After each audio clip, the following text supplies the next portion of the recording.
آج سے کئی ہزار سال پہلے دنیا میں ایک ایسی قوم رہتی تھی جو کہ اللہ کو بھول چکی تھی۔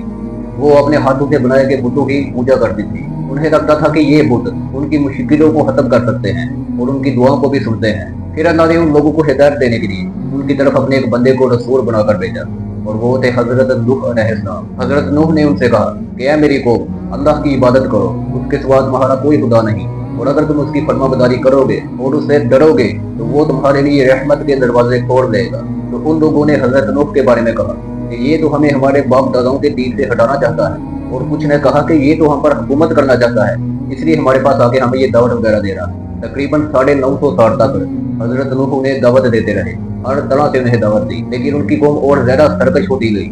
صرف چند لوگ ہی حضرت نوح پر ایمان لائے، اور وہ بہت ہی تھوڑے تھے۔ جب حضرت نوح کی قوم نے ان کی بات نہیں مانی تو پھر حضرت نوح نے اللہ سے دعا کی۔ آپ نے اس میں کہا کہ اے اللہ، میں نے انہیں ہر طرح سے سمجھایا، انہیں ہر طرح سے تیرے دین کی طرف بلایا، لیکن جتنا میں بلاتا گیا یہ اتنا ہی دور بھاگتے رہے۔ اور آپ نے ساتھ میں یہ بھی فرمایا کہ اے اللہ، اب ان کی نسلوں میں بھی کوئی ایمان والا نہیں ہوگا، یعنی کہ اتنا گمراہ ہو چکے ہیں کہ ان کی نسلیں بھی ایمان نہیں لائیں گی، اتنا قریب گمراہ ہو گئے۔ یہ کافی لمبی دعا ہے، آپ کے سامنے یہ دعا شو ہو رہی ہوگی۔ پھر بالآخر اللہ نے ان کی قوم کے لیے عذاب کی خبر بھیج دی، اور اللہ نے حضرت نوح کو بھی حکم دیا کہ وہ ایک بہت ہی بڑی کشتی بنائے۔ جب حضرت نوح کشتی بنا رہے تھے تو ان کی قوم ان کا مذاق اڑاتی تھی کہ یہ تو جنگل میں کشتی بنا رہا ہے، یہاں پر تو کوئی بھی سمندر نہیں ہے۔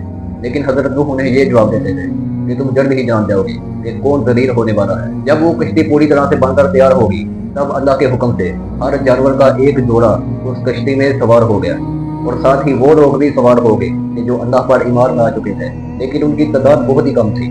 حضرت نوح کے 4 بیٹے تھے، ان 4 میں سے ایک بیٹا حضرت نوح پر ایمان نہیں لایا، اور وہ کشتی پر سوار بھی نہیں ہوا۔ حضرت نوح نے اسے کہا کہ تو آجا کشتی پر سوار ہو جا، لیکن اس نے کہا کہ میں کسی بڑی پہاڑی پر چڑھ جاؤں گا، اگر سراب آیا بھی تو مجھے کچھ نقصان نہیں ہوگا۔ جلد ہی اللہ کا عذاب شروع ہو گیا، آسمان سے اتنی تیز بارش ہونے لگی کہ ایسا لگنے لگا کہ آسمان کے سارے دروازے کھل گئے ہیں، اور زمین سے بھی پانی ابلنے لگا۔